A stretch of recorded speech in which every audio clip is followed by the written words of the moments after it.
कहानी एक लड़के ओरायन की है जो एक डरपोक लड़का था जो हर चीज़ से डरने लगता था। उसे लगता है अगर वो बाथरूम में ज़ोर से फ्लश किया तो शायद दुनिया में सुनामी आ जाएगा।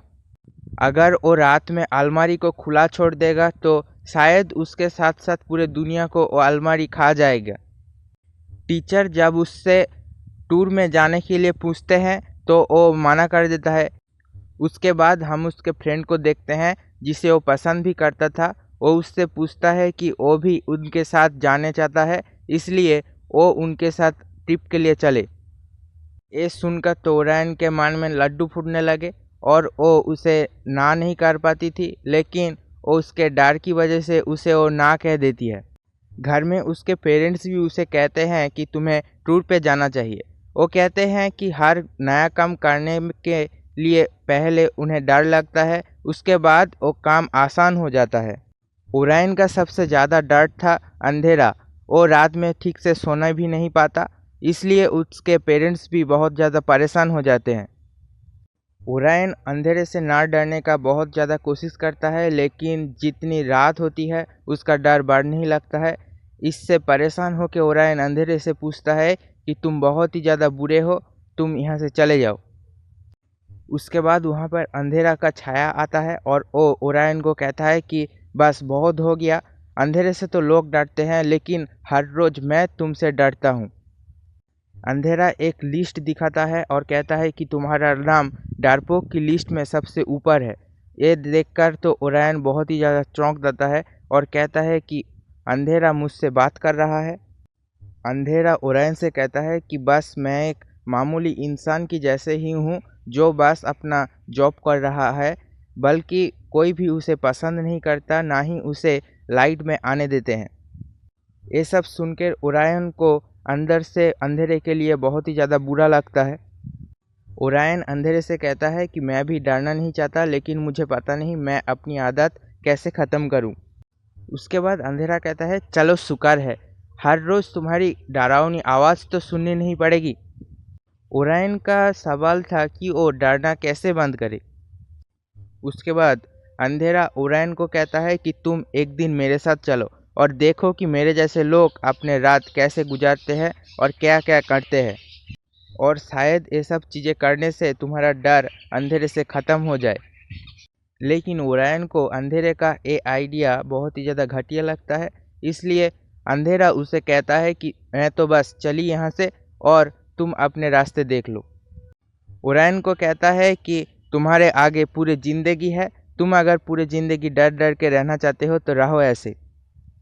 उसके बाद अंधेरा ओरायन को लेकर उड़ जाता है। उसके बाद हम फ्यूचर के सीन हम देखते हैं कि ओरायन बड़ा हो चुका है और ये सारी कहानी वो अपनी बेटी को सुना रहा है, क्योंकि ओरायन की बेटी को भी अंधेरे से बहुत ज़्यादा डर लगता है। ओरायन उसकी बेटी को कहानी सुनाना स्टार्ट करता है, जहाँ पर बचपन में ओरायन को अंधेरा कहानी सुनाना चालू करता है कि देखो अंधेरा कितना ही खूबसूरत है, जो बहुत से चीज़ों को खूबसूरत बनाता है। अंधेरे में जुगनू बहुत सारे रोशनियाँ। इसी तरह हम देखते हैं कि अंधेरे के साथ साथ रोशनी भी अपना काम कर रहा था। अंधेरा भी ओरायन को रात में काम करने वाले लोगों के पास लेकर आता है। उसके बाद ओरायन नींद से मिलती है, जो बहुत ही अजीबो गरीबो तरीके से लोगों को सुला रहा था। इसलिए नींद उन लोगों को डांटता है क्योंकि वो दोनों उसके काम में हाथ डाल रहा था। वो लोग उसके बाद जाग से मिलते हैं, जो लोगों को उनके ही आवाज़ में उन लोगों को डरा के जगा देता है। उसे देखकर ओरायन कहता है कि हाँ हाँ, तुम ही वो लकड़बग्गा हो जिसने सारी सारी रात मुझे सोने नहीं दिया। उसके बाद हम थामोसी को देखते हैं, जो सारी रात बहुत सारे शोर शराबे को खा के पूरी और शांत रखता है, जिससे लोग आराम से सो पाए। वहाँ पर हम देखते हैं कि ओरायन इतना ज़्यादा थामोसी को बर्दाश्त नहीं कर पाता और वो चीख के कहता है इतना भी थामोसी नहीं चाहिए यार। उसके बाद थामोसी का काम खराब हो जाता है, इसलिए वो भी उन दोनों को वहाँ से भगा देता है। उसके बाद वो लोग डरावनी आवाज़ को भी अपना काम नहीं करने देते और डरावनी आवाज़ उन दोनों को वहाँ से भगा देते हैं। उसके बाद अंधेरा ओरायन को सपनों की दुनिया में लेकर जाता है, जहाँ पे एक अलग ही दुनिया है, जहाँ पे सपने में सब लोग अपनी अपनी ख्वाहिश को पूरी करता है। उस वक्त ओरायन किसी और के ही सपने में था, जहाँ पे ओरायन की डरावनी बातें उसको डरा देती है और वो सपने से जाग जाता है। इससे सपना उन पे गुस्सा होती है और वो दोनों वहाँ से चले जाते हैं। ओरायन इन सब चीज़ों से बहुत ही ज़्यादा उदास हो जाता है। तभी अंधेरा कहता है कि देखो, तुमने अपना डर इन सब चीज़ों से ख़त्म कर दिया है। ओरायन अब अंधेरा से नहीं डरता और वो दोनों एक साथ दोस्त बन जाते हैं। अंधेरे के जैसे ही बाकी लोगों से भी वो दोस्ती कर लेता है और रात में उनकी कामों में वो मदद करता है। वो लोग अपना काम ख़त्म करने के बाद टी ब्रेक के लिए चले जाते हैं। तभी रोशनी वहाँ पर आती है, कहते हैं कि मैं कुछ पलों के बाद तुम्हारे पास पहुँच जाऊँगी, जल्दी से वहाँ से भाग जाओ। रोशनी का एक घमंडी बात सुन के अंधेरे को बुरा लगता है, लेकिन वो अपने दोस्तों के साथ किसी और जगह चला जाता है अपने अंधेरे का जादू दिखाने के लिए। वो लोग एक गांव में जाते हैं और एक घर में घुसते हैं अंधेरे का जादू दिखाने के लिए। तभी ओरायन फिर से अंधेरे से डरने लगता है, क्योंकि वह कहता है कि रोशनी मुझे ज़्यादा पसंद है। क्योंकि वो कहता है कि दिन में बहुत सारे रंग दिखते हैं, सब कुछ बहुत ही आसानी से दिख जाता है और दिन का एक अलग ही मौजा है। के दोस्त को कहता है कि तुम लोग अंधेरे के साथ ही रहते हो, इसलिए तुम रोशनी का मज़ा ही नहीं जानते। वो कहता है कि मुझे अंधेरा भी बहुत पसंद है, क्योंकि वो दिल का बहुत ही अच्छा है। वो कहता है कि जब तक तुम अंधेरे के साथ हो तब तक तुम दिन में नज़र आने वाले हर एक चीज़ को मिस कर रहे हो।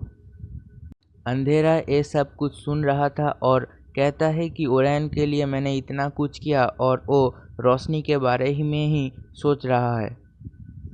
और हम देखते हैं अंधेरे का सारे साथी रोशनी के साथ देने के लिए तैयार हो जाता है। वो लोग चाहते थे कि वो दिन में चले जाए। ये सब देख के अंधेरा और भी ज़्यादा उदास होने लगता है। अंधेरे का उदासी देख के ओरायन चाहता है कि उनके साथी को वो मनाएगा ताकि वो अंधेरे के साथ ही रहे, लेकिन वो लोग ओरायन की बातें नहीं मानते। वो चाहते थे कि रोशनी के साथ दिन के नज़ारे वो देखे। अंधेरा ओरायन को कहता है कि अब अंधेरा का क्या मज़ा, ना किसी को सपना आएगा ना किसी को ख्वाब आएगा। अंधेरा दुखी होकर कहता है कि कोई भी मुझसे पसंद नहीं करता है, इसलिए मैं खुद को ख़त्म कर दूंगा। इसलिए मैं यहाँ बैठ के रोशनी का इंतज़ार करूँगा और वो जब यहाँ पे आएगी वो मुझे मार देगी। और रोशनी अंधेरा को पूरी तरीके से ख़त्म कर देता है। उसके बाद हम ओरायन का फ्यूचर का सीन देखते हैं, जहाँ पर उसकी बेटी उससे पूछता है क्या यहीं पे कहानी ख़त्म हो जाता है। उसके बाद ओरायन कहता है कि मैं इससे पहले और कुछ समझ नहीं पाता हूँ, और उसकी बेटी कहती है कि मैं इस कहानी का एक अच्छी एंडिंग दे सकती हूँ। उसके बाद वो कहती है कि क्यों ना मैं तुम्हारे पास्ट में चली जाऊँ। उसके बाद वो वहीं पे जाती है जहाँ पे अंधेरा पूरी तरीके से ख़त्म हो जाता है। हम छोटे ओरायन को देखते हैं, जहाँ पर उसकी बेटी उसके पास आता है और वो कहता है कि देखो, चारों ओर रोशनी ही रोशनी है, कोई सो नहीं पा रहा, सब कुछ गड़बड़ हो चुका है। रात का होना और अंधेरे का होना बहुत ज़रूरी है, क्योंकि रोशनी और रात दोनों एक साथ ही चलते हैं। उसके बाद वो छोटी लड़की एक पोएम पढ़ती है, जिससे अंधेरे का सारे साथी वहाँ पर आ चुका है। लेकिन छोटे ओरायन कहता है कि तुम अंधेरे को कैसे लाओगी, वो तो ख़त्म हो चुका है। वो लड़की कहती है कि हम लोग अंधेरे को तुम्हारे याद से वापस लेकर आएंगे, क्योंकि वो तुम्हारे याद में अभी भी जिंदा है। ये सुनकर बाकी लोग अपने काम में जुट जाते हैं और सब एक एक करके अपना जादू दिखा के ओरायन के दिमाग के अंदर चले जाते हैं।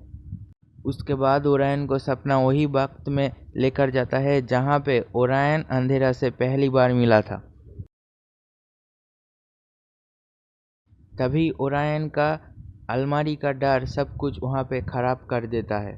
तभी कुछ गड़बड़ होता है। तभी सपना वहाँ से बाहर निकल के आती है और वो जाग से कहती है कि ओरायन को जल्दी से जगा दो।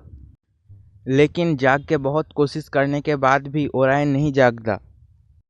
उसके बाद खामोशी ओरायन के कान में कहता है कि अगर तुम जल्दी से नहीं उठे तो अपना दोस्त के साथ जाने वाला ट्रिप को मिस कर दोगे।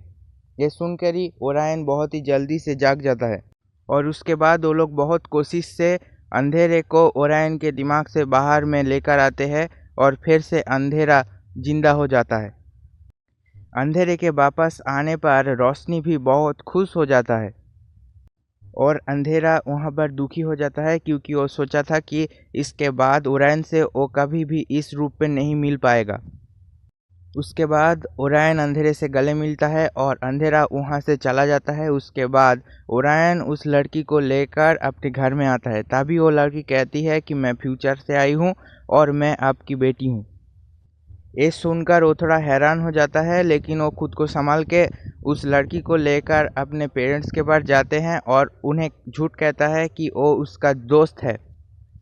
तभी वो दोनों ओरायन के रूम में जाते हैं और वो लोग परेशान थे क्योंकि वो लड़की फिर से वापस फ्यूचर में कैसे जाएगी। फिर हम देखते हैं कि खिड़की से एक लड़का अंदर आता है और वो लड़की को वापस से फ्यूचर में लेकर जाता है।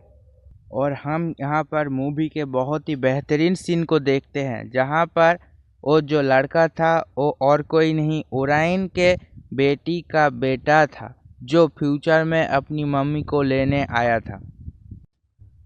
उसके बाद हम ओरायन की बेटी को देखते हैं, जो अपने बेटे को वही पुरानी अंधेरे वाला कहानी को सुना रहा है। उसके बाद हम बूढ़े ओरायन को देखते हैं, जिसके पास उसकी बेटी आती है। उसके बाद हम ओरायन की वाइफ को देखते हैं, जो वही लड़की थी जिसे वो बचपन में पसंद करती थी। उन्होंने एक साथ शादी कर ली है। और हम देखते हैं कि ओरायन जिस ट्रिप में जाने के लिए बहुत ज़्यादा डर रहा था, वो उस ट्रिप पे जाता है और भी बहुत सारे मज़ेदार चीज़ करता है। ये सब दिखाते हुए ही एक कहानी ख़त्म हो जाती है।